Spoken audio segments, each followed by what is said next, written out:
Seja bem-vindo ao podcast do Instituto Martius Staten.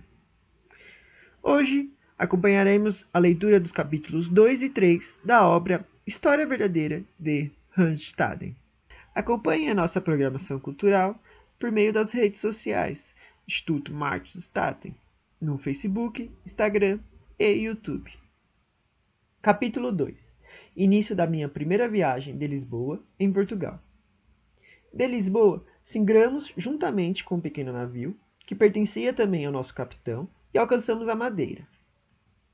Esta ilha, pertencente ao rei de Portugal, é habitada por portugueses.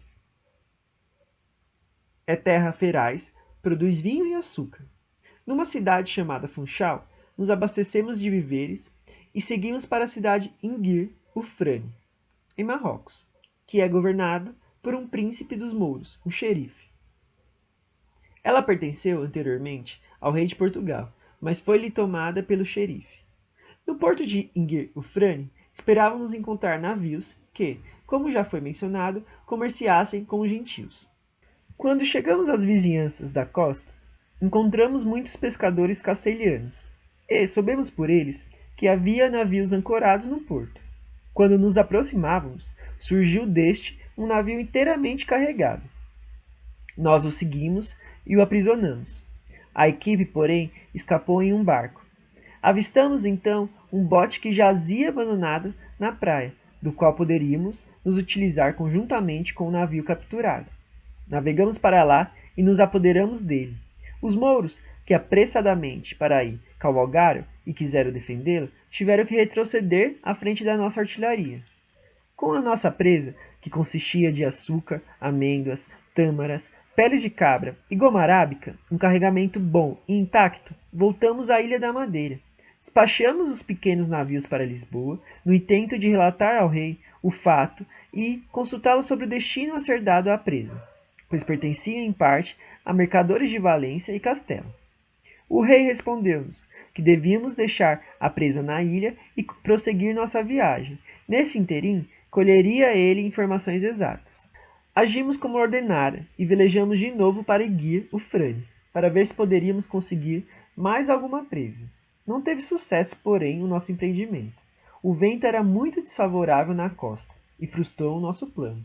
Na véspera de Todos os Santos, à noite, partimos sob violenta tempestade da costa marroquina e rumamos para o Brasil. Quando nos achávamos em alto mar, a 400 milhas da costa de Marrocos, aproximou-se do navio enorme quantidade de peixes e apanhamos muitos à linha. Entre estes se encontravam grandes atuns chamados albacorás pelos marujos. Peixes bonitos, menores e às vezes dourados. Havia também muitos peixes do tamanho de arenques, que tinham asas de ambos os lados, qual morcegos.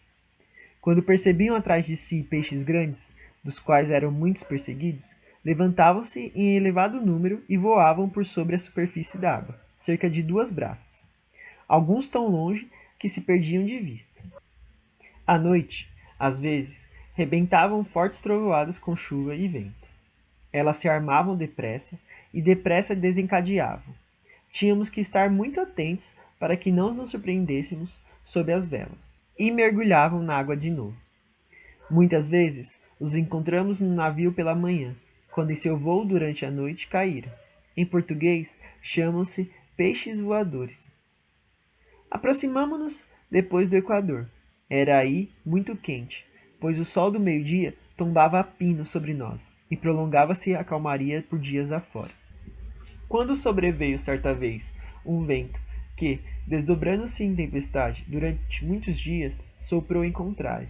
Receamos que nos faltassem víveres, se ele ainda perdurasse por mais tempo. Rogamos então a Deus por ventos favoráveis. Uma noite sob forte vendaval, tivemos que lutar penosamente. Apareceram-nos então sobre o navio muitas luzes azuis, como eu nunca havia visto. Elas desapareciam quando as vagas batiam à frente do navio. Os portugueses disseram que estas luzes eram prenúncios de bom tempo, expressamente mandadas por Deus, para confortar-nos na aflição.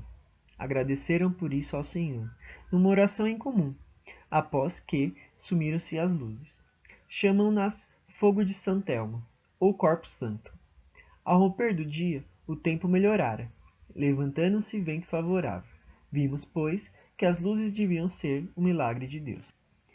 Velejamos então para adiante com bons ventos, e divisamos. 84 dias depois de termos visto terra por último, a 28 de janeiro de 1548, um outeiro no cabo de Santo Agostinho. 8 milhas além, alcançamos o porto de Pernambuco, onde os portugueses haviam fundado uma povoação por nome Olinda. Entregamos os prisioneiros a Duarte Coelho, o comandante do lugar. Desembarcamos também alguma mercadoria, que lá ficou. Liquidamos nossos negócios no porto e tencionávamos prosseguir a viagem para fazer carregamento.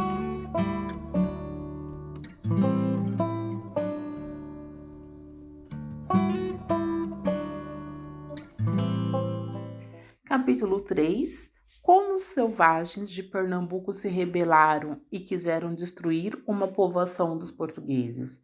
Rebentou então, por culpa dos portugueses, uma revolta dos índios, que anteriormente se mostravam pacíficos. E o chefe da terra pediu-nos, pelo amor de Deus, que fôssemos à pressa auxiliar o lugar de Guaraçu, distante 5 milhas de Olinda, da qual os indígenas queriam se apoderar. Os habitantes da povoação de Olinda, defronte da qual nós achávamos, não podiam dar aos outros nenhum ajutório, pois desconfiavam que os selvagens queriam também atacá-los. Tomamos 40 homens dentre a guarnição do nosso navio para prestar socorro aos colonos de Guaraçu e seguimos em um pequeno barco através de um braço de mar que se estendia 2 milhas de terra dentro e na qual jazia a povoação. O número dos defensores montava, incluindo-nos, a cerca de 90 cristãos. Acrescenta-se a este número 30 negros e escravos brasileiros, a saber, selvagens que pertenciam aos colonos. Os civícolas que nos sitiavam chamavam-se em 8.000. Nossa única proteção consistia numa estacada de cepos.